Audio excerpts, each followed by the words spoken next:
Good afternoon and welcome everyone. Thank you for joining us for today's webinar. We are happy to be here to present this fourth webinar on the final rules of the USDA Local School Wellness Policy as part of the 2010 Healthy Hungry Free Kids Act. If you have any questions during the presentation, please feel free to email your questions directly to Zainab Rita, the Director of Team Nutrition, to the email address zainabrita@nebraska.gov. As a reminder, we are providing these series of webinars to help you get started with revising your school wellness policy. We will try to go through each element of the local school wellness policy, share the final requirements, resources, and examples of policy language for each element. The outline of today's webinar is to provide a summary of previous webinars, public involvement and nutrition guidelines, and introduce the final provisions for nutrition education. We will identify best practices regarding this element. We will highlight the role of Nebraska Extension in regard to nutrition education. And finally, we will share some of the team nutrition resources to help schools meet this requirement. As you know, on July 29, 2016, USDA finalized regulations to create a framework and guidelines for written wellness policies established by local education agencies, or LEAs. The final rule requires LEAs to begin development of a local revised wellness policy during the 2016-17 school year.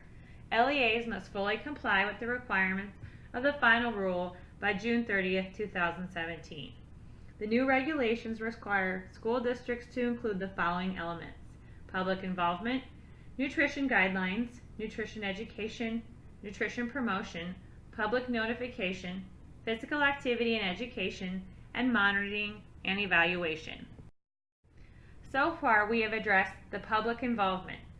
The final rule requires that LEAs allow parents, students, representatives of school food service authorities, PE teachers, school health professionals, school board members, school administrators, and the general public to participate in the development, implementation, and periodic review of the school wellness policy.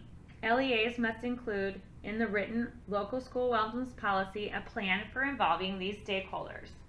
Last week, the final rule for nutrition guidelines was highlighted, which requires that local school wellness policies include nutrition guidelines for all foods and beverages available to students on each participating school campus under the LEA during the school day. This requirement is consistent with the Healthy Hungry Free Kids Act and ensures that policies include guidance about foods and beverages available for sale that is consistent with regulations governing school meals and competitive foods for sales in school, or the Smart Snack standards in schools, and encourages districts to establish standards for both foods available but not sold to students during the school day on school campuses, such as during celebrations or rewards. Today we will be focusing on the third element of the school wellness policy, which is nutrition education. The final rule includes that LEAs are now required to include goals for nutrition education and promotion to promote student wellness.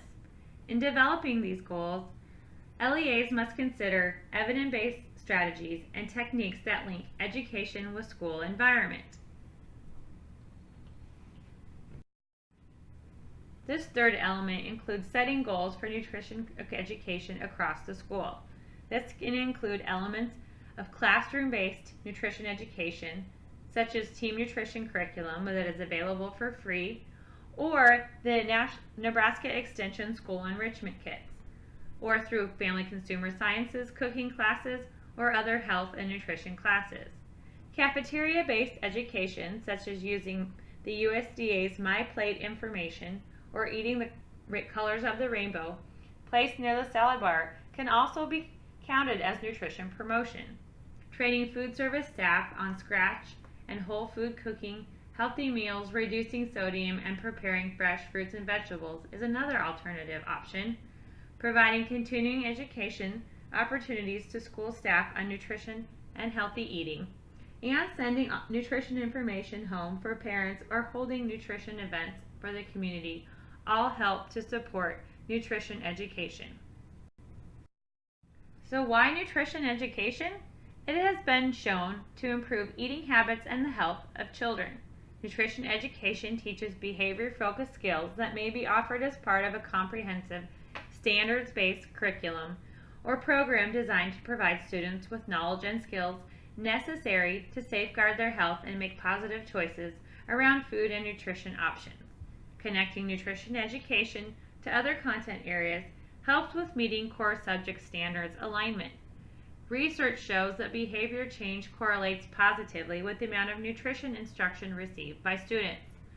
The best practices indicate that schools are encouraged to link nutrition education throughout the school, and the community reinforces consistent health messaging. More best practices include a standards-based program through a system of instruction, assessment, grading, and reporting that is based on students demonstrating understandings of the knowledge and skills that they expect to learn.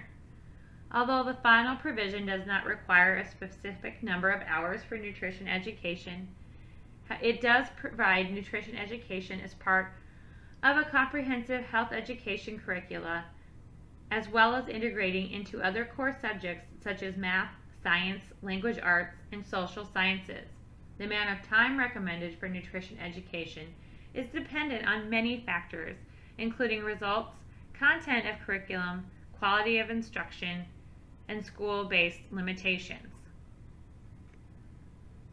Are encouraged to provide nutrition education and engage in nutrition promotion that is consistent with the 2015 dietary guidelines. These serve as an evidence-based foundation for nutrition education materials that are developed by the federal government for the public. Federal dietary guidelines publications are required by law to be consistent with these guidelines. It is also used to inform USDA and Health and Human Services food programs, such as the school lunch and breakfast program, which feed more than 30 million children each school day, as well as the supplemental new special nutrition program for women, infants, and children, which uses the dietary guidelines as a scientific foundation for its food packages and nutrition education programming. Schools are encouraged to provide nutrition education that emphasizes the appealing aspects of healthy eating. What can you do to promote eating healthy and a healthy lifestyle? Schools should work to provide nutrition education and engage in nutrition promotion that is designed to provide students with knowledge and skills necessary to promote and protect their own health. Schools are encouraged to provide nutrition education not only as part of health education classes, but also integrated into classroom instructions through subjects such as math, science, language arts, social sciences, and elective subjects. Schools may provide nutrition education to include enjoyable, developmentally appropriate, culturally relevant, and participatory activities such as cooking demonstrations or lessons, promotions, taste testing, farm visits, and school gardens. Schools are encouraged to provide nutrition education that focuses on fruits, vegetables, whole grains, low-fat and fat-free dairy products, and healthy food preparation methods.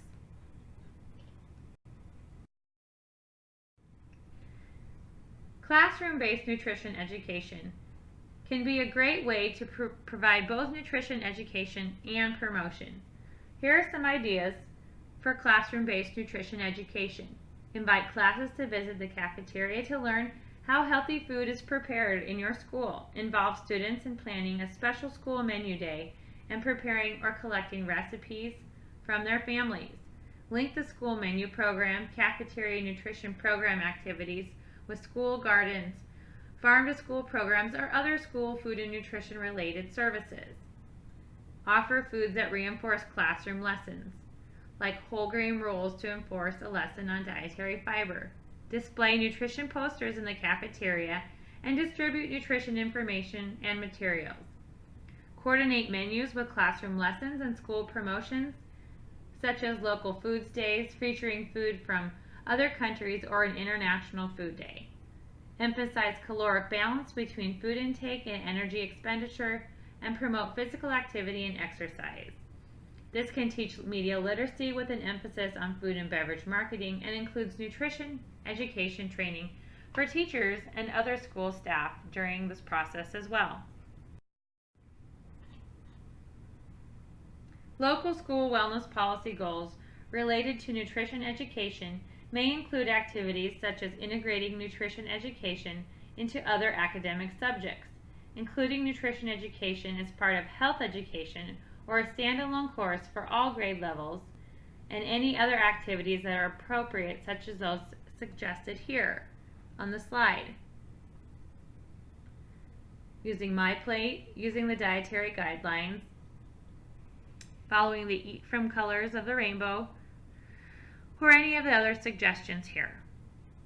Team nutrition initiatives have standard-based lesson plans and curricula for pre-kindergarten through 8th grade available for free of charge for schools that participate in the school meal program. We will talk a little more about these curriculum options shortly.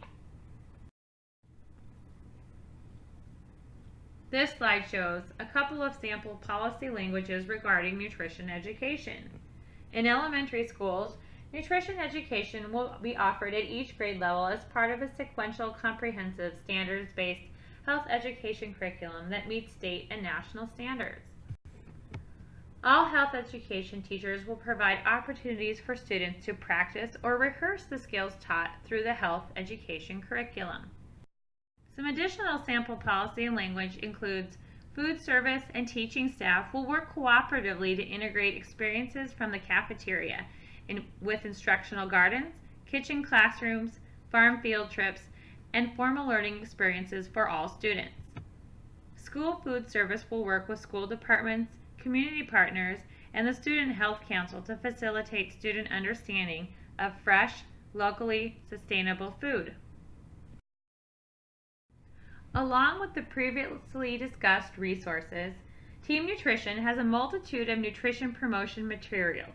Serving Up My Plate, a yummy curriculum, is a collection of classroom materials that helps elementary school teachers integrate nutrition education into math, science, English language arts, and health.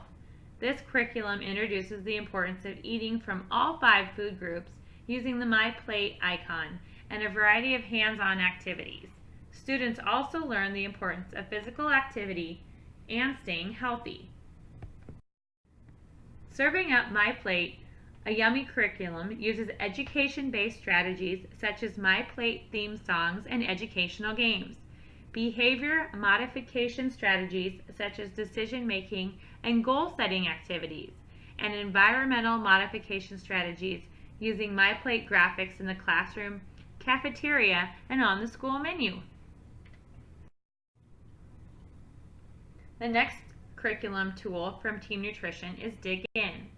This is a supplemental curriculum for 5th and 6th graders. Dig In is a standards-based curriculum that is easy to use and helps engage and motivate students. While each lesson offers connections to the garden, learning activities can be done with or without a large garden in place.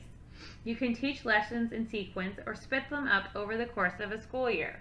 For example, teaching some lessons in the fall and others in the spring. In addition to elements found in the basic lesson plan, such as learning objectives, essential questions, time required, and supplies needed. Container gardening works just great with this curriculum and is a great way to show students science and nutrition integration.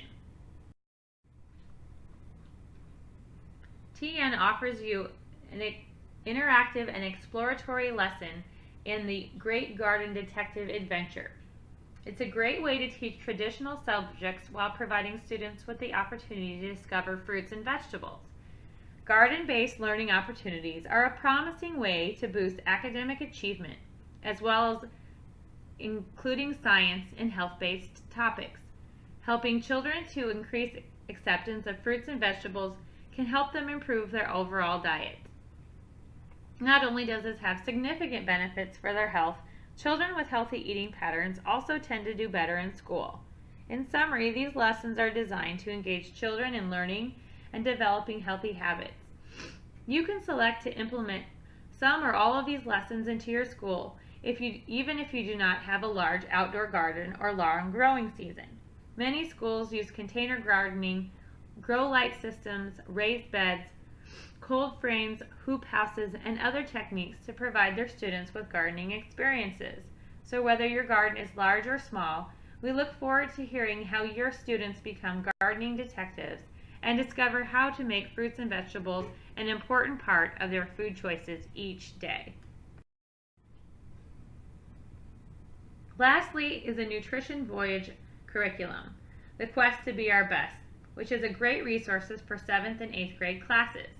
In each grade, during 3 lessons, students are able to investigate and participate in a challenge, evaluate, and reflect on a school wellness-related topic. As a reminder, Team Nutrition schools are able to order any of these resources for free from the Team Nutrition website.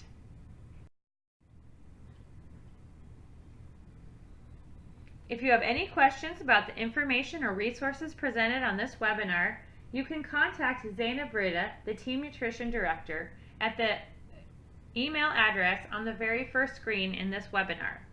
Thank you.